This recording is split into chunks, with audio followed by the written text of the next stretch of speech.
I was recently talking with one of friend, American. I was even not aware of that, and he said me, you know, in an American Revolution, let's say we have been 10 years, 15 years in American Revolution, and only then we came to the drafting the American Constitution.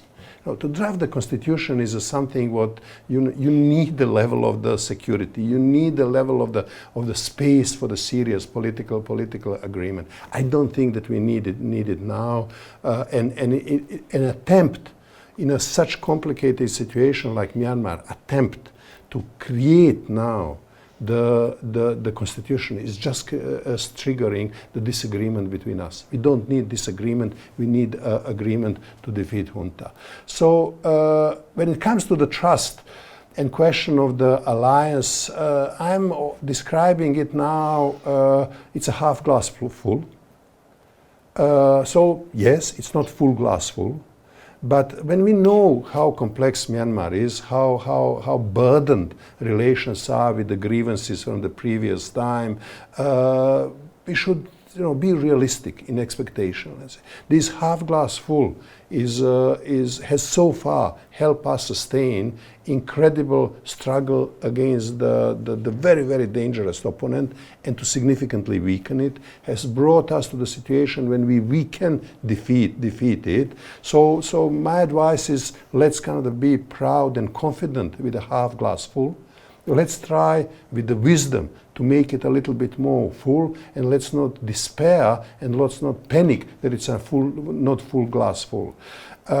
What I'm seeing now a little bit tendencies because of the frustration. People are under huge pressure. So because of the frustration, people want things to happen suddenly, quickly, something like a big bang, which will suddenly solve everything. Let's say in a revolution, in a wars, there are no big bangs. So things really take time. The processes are gradual. The struggles are hard. You have successes. You have setbacks. That's the reality of the hard struggle.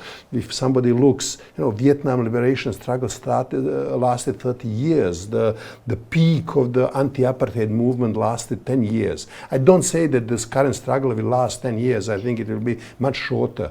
But things take time. So for that reason, I think it's a very, very important now, if the glass is half glass full, that because of the anger, that it's not full glass full, so that we are more quick, that we don't break the glass.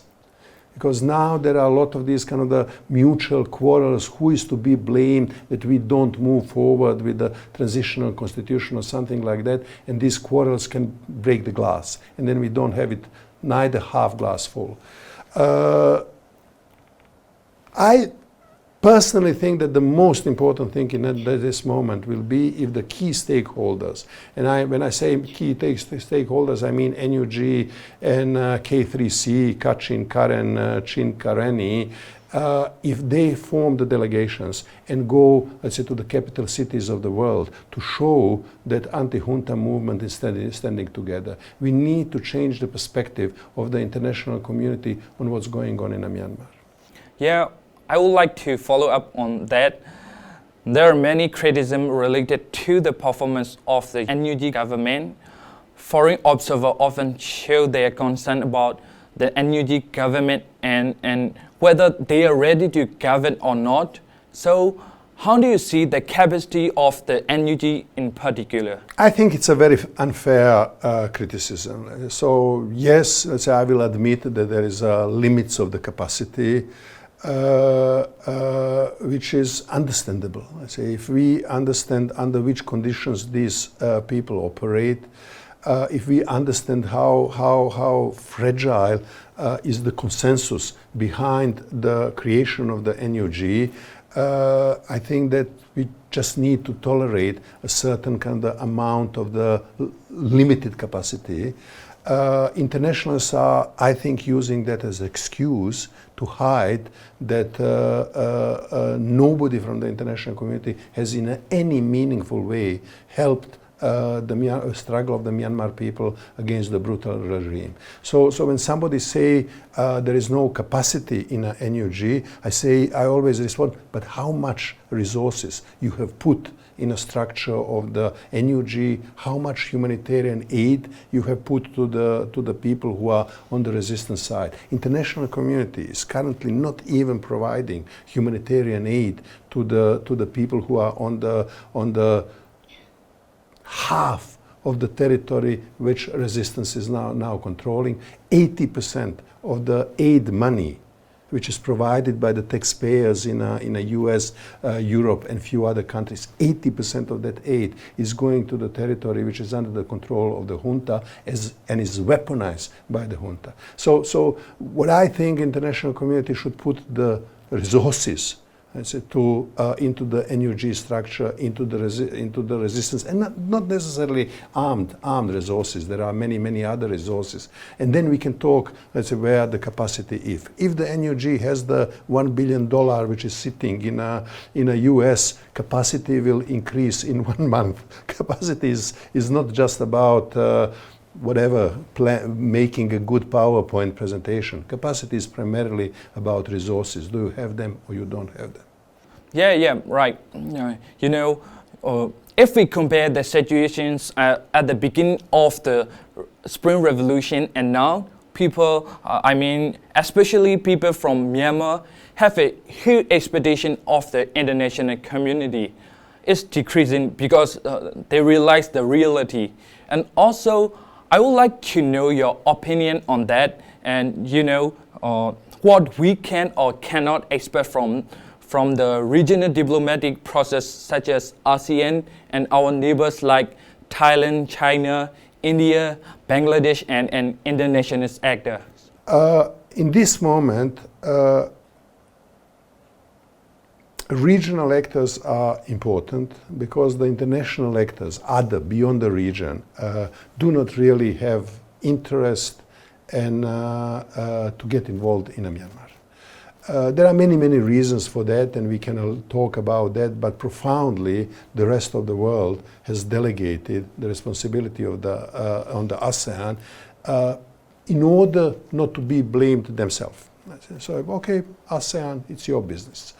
From the region, we cannot in this moment expect that the region will help and assist the democratic federalist resistance forces. They can do the harm, the region, and they cannot help. This is the reality. This is a painful reality, but this is the reality, and better to understand that.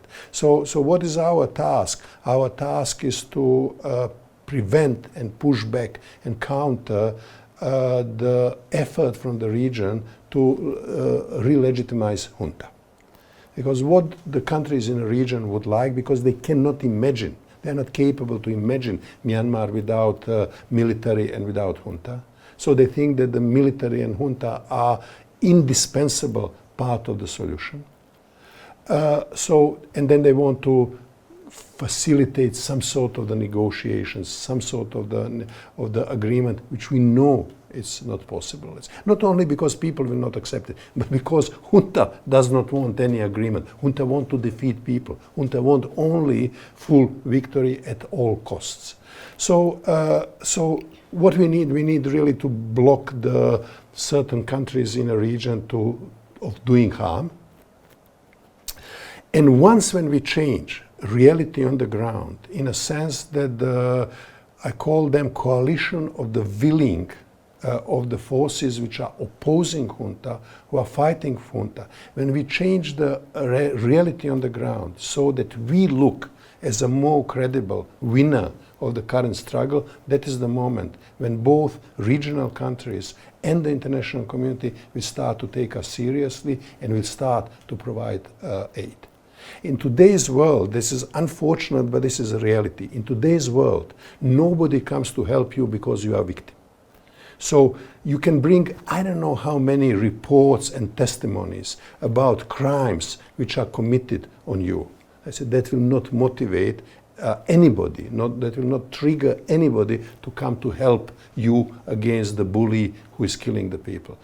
What we need to look as a credible winner of the current struggle, and when that will be the perception, not necessarily reality, but perception, in that moment we will start to shift attitude of the regional and international players toward situation in Myanmar. So the current struggle reached some stage, we can say that, but we see less and less peace, as you also explained in the beginning. The junta has less and less space to play around, so they try to use cards like Dawn San Suu Kyi as a card and show international relationships with the country's neighbor. And you know, they are doing that, playing cards one after another. So do you think those efforts can make some opportunity for them? Yes, we are in the undecided history. We are in a undecided struggle. Struggle can go, I would say, 3 different ways, and we don't know which one it will be. One of these ways is not junta regaining control over country, but it's like something similar what happened in Syria when Assad in one moment has been almost defeated. Resistance was 25 kilometers far away from Damascus, but in that moment Russia jumped in and Iran jumped in, helped Assad significantly, and then he regained control and used extreme brutality to one by one defeat the resistance forces. Resistance forces in Syria made a terrible mistake. I said that they fragmented themselves into the many units which are fighting Assad and at the same time are quarreling between themselves, which has been a huge mistake. So in something similar can happen in Myanmar, unfortunately, but that will not finish in a junta controlling the whole country. That will finish in a junta controlling the part of the country, and the other parts of the country will have a, I call it, Wa type of the autonomy. There are certain parts of the Myanmar which junta will never ever any more control. So if the junta prevails, Myanmar will be broken in 5 to 7 territories, and one of them will be controlled by the military junta, and the rest will be controlled by the other armed groups, which will have their territory, have their legal and illegal businesses and so on. Not very pleasant space for the civilian population. The other opportunity, the other way, is that we keep current alliance, we keep a pressure on the military, and this pressure needs to be military pressure, financial pressure, through the sanctions, through the collective civic actions which we are creatively inventing, through the psychological warfare from our side, which are constantly beaming messages to the loyalists of the junta and to the soldier: don't defend these loser Min Aung Hlaing, abandon the sinking boat. And then in one moment there can be something what I call implosion of the military from the bottom up. Simply units will stop to follow the orders in a war which is defeating war for them. So this is another possibility. If we go in that direction, we will need to have a wisdom to create the reasonable political agreement how the future country will look like. Thank you so much, Igor. Unless you have the last word for the people of Myanmar and any motivations you can leave. But I think that all of us must admit and know in how hard situation we are.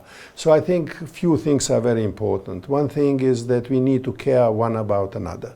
We need constantly to encourage each other on a very private, very personal level, because every single of us and every single citizen of Myanmar is going through the huge pain, through the huge struggle. So taking care about one another is a very, very important to help us endure. The second thing is we should have a hope. We should have a hope, because we are really in a situation that for the first time in the history of the post-independent Myanmar, we can remove, I said, the cancer the cancer which is eating that country and that people for ages. And Myanmar without military oppression can be a nice country because it's a rich country, rich with the people, rich with the natural resources, rich with the size, and we can make a Myanmar better country. So we should have, let's say, this hope in a promised land how we can make Myanmar so that we can go through the current hardship.